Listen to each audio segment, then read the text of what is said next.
Homeownership. It's something that everybody talks about. Politicians run their campaigns on increasing the rate of it. Popular personalities on TV and on YouTube act as if it's part of the American dream. And chances are either you or someone you know is currently excited about the possibility of buying a new home, possibly for their first time, or upgrading to a second or third home. The questions remain. Because this is such an exciting process, is there something we're missing?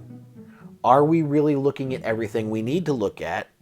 And if not, what are the things that we're missing? Hello. I'm Andrew and welcome to the Dad Manual. And this is my attempt as a dad, and only a dad, to talk about the 5 most overlooked things that I think you need to take a look at when you're going to purchase your next home. As a current homeowner myself of over 15 years, and owning rental properties myself for the last couple of years, there are some things that I think as Americans we get so excited about when we're purchasing a home that we really don't pay much attention to. It's very easy to get caught up in the excitement of the process and daydreaming about how perfect the situation is going to be once you move on in. We see these brochures, we go through our walks, and we can start to decorate where things are going to go, and it's a very exciting time. The thing about it is, homes in America take a lot of work, and it's best if you're educated about the home that you're going to be purchasing before you get there, so that way you can properly plan. The first thing you should pay attention to is where trees are located at inside the piece of property. While trees give us the opportunity to have oxygen that we can breathe, if they're not located properly on a piece of property, it can be a huge hassle for a homeowner. Trees that are too close to a home can have root systems that damage your foundation and cause you issues in your basement. The roots can also run into water lines. They can run into sewer lines and cause major plumbing damage. Anybody who's ever had to replace a sewer line that's backed up, it's no fun. Once they become large and old and have the risk of actually falling over, placed too close to the property, this could be a health risk for anybody living inside the property during a large storm. Even when they get placed in between the median of the sidewalk and the road, they can lift sidewalk and destroy roadways, causing trip hazards, causing tires to get flattened. I actually get annoyed myself when I see these trees parked in between the sidewalk and the road because to me it's poor planning. It destroys your sewer system, it destroys your water lines. There's nothing positive that I can find about having a tree located there. If you know where the trees are going to be located at and you have a tree that doesn't have a broad-based root system, like say an apple tree, it can be very beneficial to have that for shade and for landscaping. But not understanding how far the root system goes and not having a proper plan for that tree's removal in 30 years, which a large tree can cost anywhere from $1,500 to $3,000 to remove, you're probably going to be a sad panda when you get to have to deal with that situation yourself. The second thing you need to pay attention to is how water drains away from the house. When it goes from the front of the house, does it slope down from the front of the house down to the road? Does it have a clear pathway to get away from your foundation?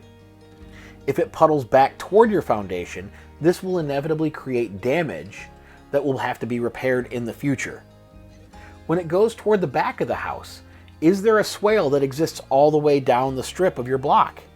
If there's not a good exit for this water to leave, it will puddle in the back. And even when a section of houses are developed and a swale is properly put in, it can change over the years depending on where people place trees over the course of time.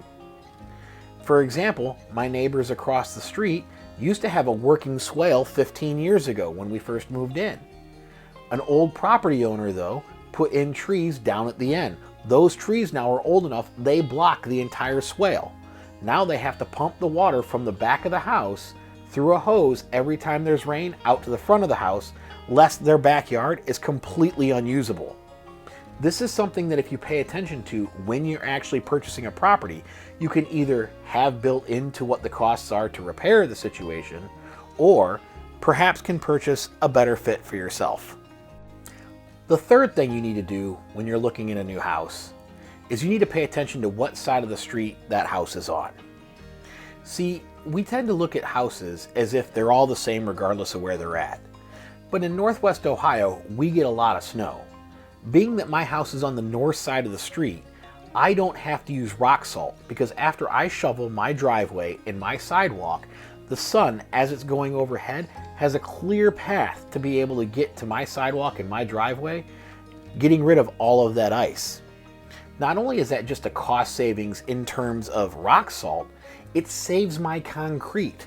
Salt is very destructive. And the fact that you're on the north side of the street, that's something that I got lucky and I did not know was going to be the case. And now I can tell you where I live, I would never consider buying a house on the south side of the street ever because of this very issue. All of my neighbors on the south side, it's not so bad that they have problems. They all use salt. They all have cracks in their driveway. They all have cracks in their sidewalk that have developed over the last 15 years. And it's all maintenance that I don't have to pay for.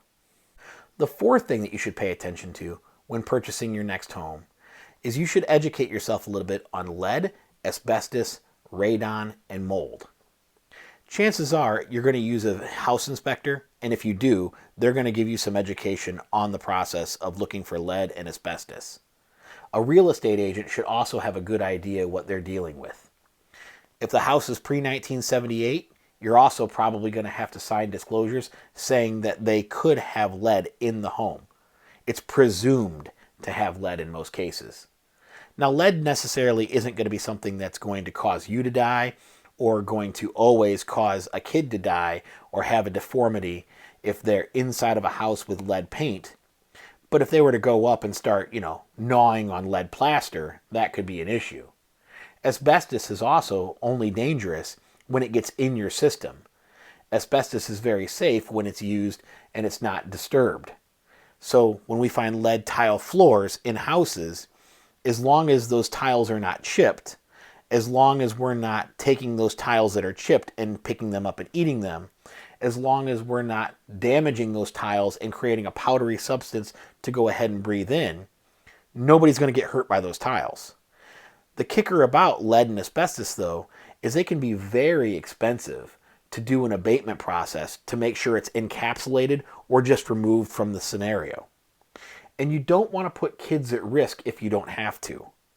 In addition to those, you also could come across things like radon and mold, even in new houses. Mold is probably located in every single house in America. If you were to do a mold test in a kitchen that's actually been used and do a mold test in a bathroom that's actually been used, you'll probably find at least some elevated level of mold. The kicker is, though, is whether it's safe or not, whether it can just be cleaned up, cleaned out, and whether or not it's a normal amount of mold or not. Different types of mold are very, very damaging. You'll hear black mold quite often in the housing industry. And if you can get somebody to investigate and recognize the mold that exists there, you can learn how to abate it, repair it, and take care of it. If you don't pay attention and you actually have black mold, that's something that it can slowly kill you over time. And you can find issues in even new houses just because you have a water leak that a roof wasn't put on properly. Radon is kind of simpler. You can go ahead and just exhaust it out through the side of the house once you do a radon test. And now more and more often, if you're using a home inspector, many buyers are actually requesting that people are doing radon tests. And once you have it done and you have it abated, it's safe. You don't have to worry about that. But take some time to educate yourself about those 4 items. Because if you don't, you could be inadvertently putting yourself at risk, putting somebody else at risk, or at least be ready to cost you a bunch of money that you weren't planning on in the beginning. The 5th and final thing that you should do before you purchase any home is you should knock on the doors of all your future neighbors. Let's be real, those neighbors are already there. Chances are they're going to be there for a while as well. Which means, why would you ever put yourself into a situation where you would move somewhere where you're not going to like your neighbors? It's bad enough once you already own a home and somebody moves in and you don't like them, why would you ever start the situation that way, where you would put yourself next to the crazy lady with the picket fence that's 7 foot tall who wants to sell her own cabinets out in the front yard after she's taken them out of the kitchen? It just doesn't make any sense. Neighbors can also tell you what the entire neighborhood is like. And there's something to be said about understanding how tightly knit a neighborhood is in comparison to just looking at something like neighborhoodwatch.com and figuring out whether or not you're in an A class, B class, or C class neighborhood. Let's be real. We're human beings. We're social creatures. I do know of people who have gone outside and haven't talked to their neighbor more than 2 or 3 times in the last 10 years. However, that's not the kind of social creature I ever expect to be. I would rather have a good relationship with my neighbor, be happy that I'm by that neighbor, and know that if my garage door was opened up in the middle of the night, that neighbor would give me a call if they happened to notice it, rather than just let my entire garage get pirated and all the tools stolen. Alright, since we made it through the list, I got a couple of bonus tips for you. The first tip is that I want you to remember there's no such thing as the perfect house. I don't care if you design it yourself, if you pick the perfect plot of land, I don't care what the situation is, you will have an issue someday. It's going to happen. Understand that no house is perfect, and don't try to hold any house to being perfect. At that point in time, you're just going to get disappointed after being disappointed after being disappointed. The second thing I want you to remember as a bonus tip is always remember when you're out and looking about that if you find something that you want to check mark this one off the list, remember there's always going to be more houses. So just because this house doesn't work out and something isn't working with this house doesn't mean you won't find the new house of your dreams 2 weeks later. Always keep in mind there's always going to be another house. There's 330 million people in this country.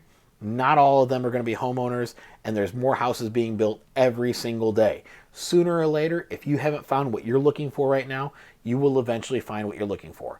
So just be patient and keep looking. So now that we've finished out with our bonus tips, let's take a quick look at where we're at with our stock accounts. You can see here in our value stock account, DBX has worked phenomenally for us. We're up a total of 10.67%. And even though we've only been contributing to this account for 9 weeks at $25 each, we're almost a full week in advance, and we're up 10.67%. Our cost basis goes up little by little every $25 that we put in, but overall, this is doing really well for us. We should be proud the last couple of months. Anybody who's got 10% up on their investment in only 2 months, that's pretty good. So in our dividend account, Verizon's doing pretty well for us as well. And let's be real, we haven't gotten our first dividend yet. That actually gets issued on April 8th. So I'll be able to show you what that looks like. Now their annual dividend is only like 4.5%, so I don't expect it to be a huge amount. Chances are it's only going to be about $2.50. But keep in mind, we're going to go ahead and reinvest that money. And as it compounds, it's truly going to create a miraculous snowball. In our growth account, you can tell we're still down on Tesla.